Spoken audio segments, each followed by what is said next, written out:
안녕하세요. 일본 반응 팩트TV입니다. 스가 총리가 물러나고 위안부 합의를 주도했던 전 외무장관이 기시다라는 사람이 일본의 새로운 총리로 10월 4일 취임합니다. 현재 일본은 총체적 난국인 상태인데요. 특히 1990년대부터 성장이 멈춘 일본 경제는 G7이라는 타이틀이 무색할 정도로 나라의 등급이 해마다 낮아지고 있습니다. 지금 소개해드릴 기사는 왜 일본은 한국에게 추월당했나 디지털화의 지연이 초래한 일이다 라는 제목으로 1980년대까지 한미일 세 나라가 같은 비율로 성장을 해서 90년대 중반까지 큰 변화가 없다가 그 후부터 일본은 저성장으로 정체되고 한국과 미국은 계속 우상향하며 성장했고 그 원인이 일본은 IT 혁명에 대응을 하지 못해서 이런 결과를 초래한 것 같다는 기사의 내용입니다. 또한 구매력 기준 GDP로 이미 2017년 한국에게 따라잡혀 그때부터 해가 갈수록 차이가 벌어진다며 일본의 생산성이 낮아 디지털화도 지연된다며 기사를 마칩니다. 역시 많은 일본인들이 달려들어 댓글에 집중 포화를 하며 한국이 앞지를 엎다 속고 있는 거다 등등 발작 버튼이 제대로 작동되었네요. 근데 댓글들 반응이 재밌어서 웃겼습니다. 간간히 정신 차린 일본인들도 있지만 계속 이렇게 냄비한 개구리처럼 서서히 온몸이 익어가도 모른 채로 다이하길 바라봅니다. 많은 일본 사람들이 눈치채고 각성하면 우리만 피곤해지니 말이죠. 계속 자민당 독재 아래 이대로 영원히 서서히 망해간다에 광어초밥 투피스를 걸겠습니다. 그럼 반응 함께 보시죠. 뭔가 비슷한 기사가 많이 나오고 있는 것 같은데 정말로 한국이 앞선 거라면 일본과 스왑 따위 같은 거 안 해도 되고 신용장 발행도 안 하는 게 좋다. 원이 하락해도 괜찮고 쓰잘데기 없는 기사구나.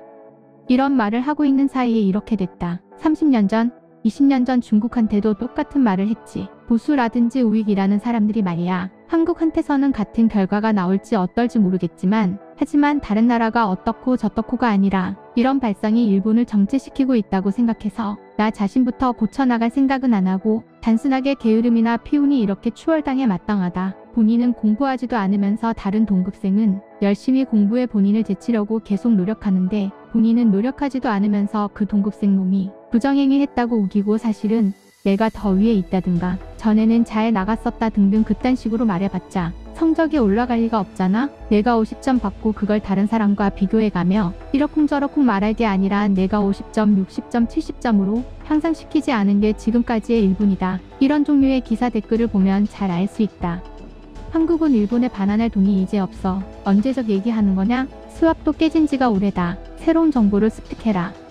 뒤처졌다고 운운하다니 개인이 생각하는 편리와 불편은 사람마다 다르다. 개인적으로 말하자면 물건값 지불할 때 전자화폐를 사용할 일이 많아졌지만 전철표를 사는 것도 별로 큰 불편이나 문제점도 느끼지 못했다. 생각해보면 옆 나라는 남녀노소 대부분이 PC나 스마트폰을 능숙하게 사용하고 있는지가 의문이다. 본인의 생활에 문제가 없으면 아날로그든 뭐든 상관없는 거지. 바꾸려는 사람들이 동참하지 않는 사람들을 방해하는 건 강제적이잖아. 그래서 일본인 입장으로 굳이 말한다면 옆 나라는 건국 이래 중2병 걸린 상태라는 말이지.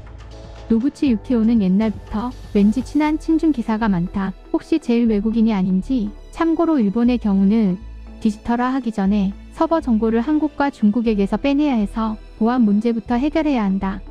마이너스 노구치는 구조개혁주의자라서 일본을 경멸해서 중국과 한국을 치켜 세우는 거 잘한다. 일본이 이러는 건 단순히 저출산 고령화의 요인이 크다. GDP를 인구로 나누면 낮아지는 것은 당연. 사실 생산 연령 인구만으로 나누면 주요국들과 별반 다르지 않다. 생산성도 디지털화 때문도 아니다. 억지에 불과한 말. 제일 한국인이라면 통명이 아닌 본명을 사용해서 지필 활동을 해라. 본인이 이미 일본 국적이 있는 경우 일본 이름이겠지만 일본을 폄하할 기사를 쓴다면 자신의 출신을 밝혀야 한다. 그렇지 않으면 일본인이 자학하는 것처럼 보여서 외국인 또는 그 나라 사람들이 일본을 나쁘게 생각하잖아. 일본 이름을 쓰면 자연스럽겠지만 출신 입장을 분명히 하지 않으면 공평하지가 않다.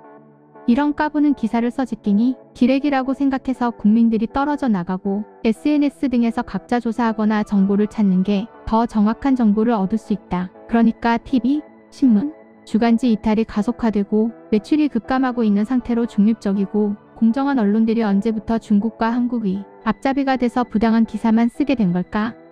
다음 차기 총리는 타카이치 사나에가 되지 않으면 안 된다. 강한 일본 경제를 되찾을 사람이다. 추월당했다고 생각하는 일본인은 그리 많지 않다. 언론에 희망사항을 쓴 것 같은데 한국과 일본은 크게 차이가 난다. 근데 뭐 일본을 앞섰다고 생각한다면 그냥 마음대로 생각해. 다만 일본과 관계를 개선하고 싶어하건 한국이지. 하지만 일본의 일반인 대다수는 한국과 국교를 단절하는 게 좋다고 생각한다. 일본을 앞섰다고 생각한다면 일본 땅을 보지 않고 종주국 중국님이나 미국, 짝사랑하는 독일이나 쳐다봐라. 왜 일본은 한국에 추월당했다고 추월당한 것처럼 가정에서 기사를 쓰냐. 전혀 그렇게 생각하지 않는 사람들이 대다수야. 요즘 이런 시대에 한국과 교류 협력을 하거나 양국을 왔다 갔다 하거나 하는 사람도 많고 본인이 인터넷에서 스스로 정보를 얻을 수도 있고 스스로 판단할 수 있는 일본인이 많이 있는데 이런 기사는 아니지 않아? 기술력과 일하는 방식의 차이도 모르고 홍동하는 놈이 우월감 가지고 까가내리고 있네. 일본의 기술력은 아직 졌다고까지는 아니지만 일의 능률이나 진행 방식이 뒤처졌다는 말이다. 이런 거 구별도 못하는 놈들이 더 뒤처진 거다. 스마트폰을 보더라도 아이폰 점유율이 이상하게 높은 것도 깔린 레일에서만 일을 판단하니 자기 해결 능력이 없다는 말이다. 디지털화 지원으로 일본의 생산성이 침체한 건 맞다. 한국이 디지털화에 성공하고 성장해온 것도 맞는 말이고 그것을 바탕으로 일본의 위기감을 자극하는 건 좋은 일이다. 그러나 노구치 유키오는 유명한 경제학자라고 말하고 다니지 말아라. 생산성 향상의 얘기에서 국제 비교를 하려면 환율 효과를 알 수 있게 명목 GDP로 얘기해야 한다. 환율은 생산성의 향상과 함께 강해지기 때문이다. IMF의 2021년 추계 한국의 1인당 GDP는 3.5만 달러, 일본은 4.3만 달러. 지금 한 사람의 한국인이 실제로 일본에 와서 쇼핑을 하면 일본인 한 사람 80% 구매력밖에 안 되는 게 현실이다. 임금의 추이 통계가 있지만 일본만 특이하다. 지난 20년간 일본만 보합도는 하락, 미국은 이 기간에 20% 성장하고 있다. 한국이 아니더라도 임금은 상승하고 있으며 일본보다 낮은 나라는 일본을 추월하지 못한다. 우리들이 느끼기에 자녀의 교육비는 부모의 벌이로는 해결 못하고 조부모의 원조 플러스 장학금. 한국의 명목 달러 기준 인당 GDP는 일본의 80% 정도밖에 안 되는데 구매력 평가 기준 비교에서는 반대로 일본보다 많다는 게 이상하다. 일본보다 한국 물가 수준이 상당히 저렴하지 않으면 이런 결과는 나오지 않는데 오히려 현실은 한국이 물가가 높은 정도다. 원래 한국의 GDP 통계 내용은 한국 기업의 해외 생산분을 빼지도 않고 같이 집어넣어 비정상적이라는 지적도 있다. 앞질렀으니 취직은 간단할 텐데 왜 한국인은 일본 기업에 취직하는 건데? 그게 이해가 안 된다. 80년대, 90년대 초반 부유한 시절의 일본인이 일본 국내에서 취업처를 찾지 않고 경제적으로 아래인 아시아 국가에 취직했냐? 월급이 낮은 외국으로 일하러 가는 장점이 없잖아. 다른 시각으로 보면 간단한 이야기다. 아직도 한국에서 취업 난민이 일본이나 미국으로 쏟아지듯 나가는 건 무슨 이유야? 일본에서 한국으로 비즈니스 움직임은 있어도 취업을 위해 한국으로 건너가는 사람은 없다. 전혀 그렇게 생각하지 않는 듯한 위기감 없는 놈들 때문에 추월당한 거라고 생각한다. 일본은 너무 임금 하락이 커. 통계적으로 봐도 맞는 말이니 더 이상 반론의 여지는 없다. 우선 현실을 받아들이고 대책을 생각해야 한다. 반도체를 하나부터 제대로 만들 수 없는 나라고 제조기계도 일본이고 원재료도 일본이고 이렇게 일본산으로 조립 공장이 만들어지는데 국민 중 청년층이 20%나 무직이고 일반 가정의 부채가 GDP를 넘어서 빚으로 부동산과 주식을 구입해서 버블 상황이고 조선업은 수주는 많지만 세금으로 메꾸고 있고 고령화율이 일본 이상으로 인구는 일본 절반. 환율 수합하면서 달러로 매 달러를 빌리는 거야? 인도 대주주가 철수해서 자동차 회사가 망했지? GM과 르노는?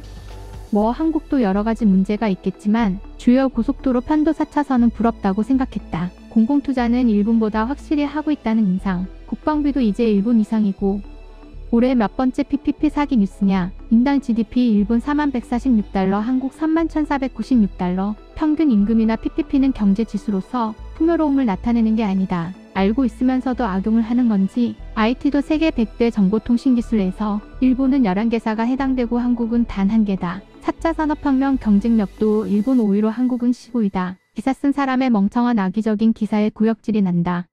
한국 제품은 일본 모방품 투성이다. 과자라든지 너무 심하잖아. 외형 패키지까지 흡사하다. 일본을 앞질렀다면서 일본 제품을 모방하기는 좀 그렇지 않냐? 자기 부담으로 연구 개발이나 해라. 이 기사 쓴 사람의 수준이 너무 낮은 건 잘 알겠다. 한국이 밉다고 현실을 제대로 보지 않으면 끓는 물 속에 개구리가 돼서 늙는다. 일본의 모조품이 많다든가 제조 장치는 일제라든가 사실이라고 해도 다른 차원의 이야기야. 한국에 살고 싶거나 살고 싶지 않거나 이거야말로 여기서 말하는 건 비논리적이지. 실제로 돈을 버는 능력 GDP 생산성이 일본인보다 앞선다는 건 인정해야 한다. 자살률 OECD 최다. 출산율 0.7대 확정. 가계부채 GDP 대비 100% 초과. 국가부채 비율 가속도. 29세 이하 및 취업률 10% 넘어. 노인 빈곤율 OECD 최다. 디지털 절반 아날로그 절반으로 아날로그를 남겨두고 싶다. 매년 지진이나 사이버 공격 같은 불안이 증가한다고 해서 디지털 개발을 중요시하고 게을리해서는 안 되지만 아날로그 기술은 반드시 필요한 것으로 생각된다. 맞아, 확실히 뒤처졌어. 그렇지만 한국에 살아서 아는데 그런 디지털에 대해 모르는 개인은 묻혀버리지. 예를 들어 노인들은 당연히 디지털화에 따라갈 수 없어서 누군가가 도와줘야 한다. 이건 일본도 좋은 상태는 아니지만 한국은 더 심하다. 따라갈 수 없는 노인은 천천히 죽음을 기다릴 수밖에 없는 상황이다. 견해를 바꾸면 다른 것이 보인다. 한국은 디지털화로 전환할 때 남겨진 사람들을 위해 노인은 가족이 도와주거나 관공서에 청구 하나를 남긴다고 한다. 일본도 그렇게 하면 좋다. 코로나 피해 기업에 대한 보조금도 일본보다 한국이 당연히 금액이 적다. 하지만 속도가 월등히 빠르다. 스마트폰으로 숫자 터치하고 몇 분 안에 끝나고 입금된다. 디지털화 덕분에 사기도 줄어든다고 한다. 일본은 수동으로 하고 인력도 많이 필요하고 몇 달이 지나서야 입금된다. 그래서 보조금 사기도 기승을 부리고 있다. 어쨌든 비효율적 인프라 후진국에 빠져있는 상황에서 벗어나지 않으면 점점 세계에서 뒤처져가는 현상에 현재 일하는 현역 세대는 위기를 느끼고 있는 사람이 많다. 먼저 부유하다는 게 뭘 가지고 그런 건지 틀린 기사다. IMF 숫자도 지표 하나 밖에 없고 진짜로 풍요로운 삶을 의미하는지는 매우 의문이다. 게다가 뭔가 중국, 한국과 비교하고 싶어 하는 것 같아서 기사 내용에도 의문투성이다. 그렇게 한국이 부자라고 한다면 왜 일본에서 생활하고 조국에 돌아가지 않는 한국인이 이렇게나 많이 체제하고 있냐? 미디어에서 툭하면 한국 어쩌고 저쩌고, 특히 TV에서 자주 그러지. 왜 한국을 예로 거론하지 않으면 안 되는 거지? 단일 국가가 그렇게 우수하냐?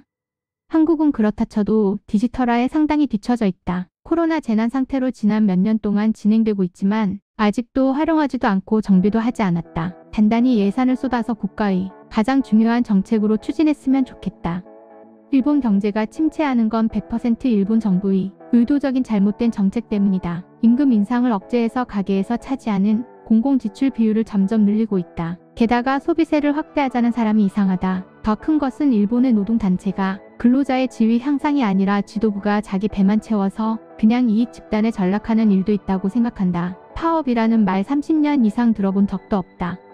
파업하기 전에 노사협상 하니까 그런 거지. 파업하면 경제 침체가 안 일어난다고 하는 게 말도 안 되지. 파업하면 이익 집단 아니냐? 그렇게 정부 정책이 싫으면 당신이 출마하거나 일본을 제쳤다는 한국에 이주하는 게 좋잖아? 음모론이 너무 지나치네.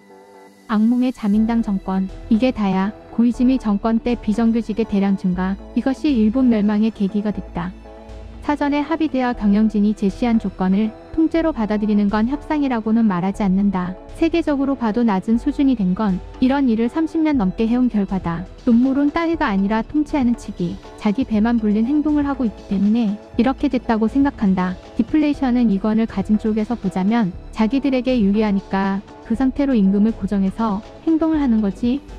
마음에 들지 않으면 이주하라. 이게 바로 노예근성이라는 거다. 중국 국내에서도 중공의 방식의 이의를 제기할 거면 이주해라 라고 하는 중국 응원단과 말하는 게 똑같네. 이런 정권은 응원단이 있어준 덕분에 제멋대로 정치를 하고 멈추지도 않는다. 우수한 팀이 있더라도 그걸 살리기는커녕 쫓아내버리고 코코아 앱이 그렇고 도쿄 올림픽 개회식이 그렇다. 이런 것에 의문을 느끼지 않는 사람들의 정신상태가 부럽다.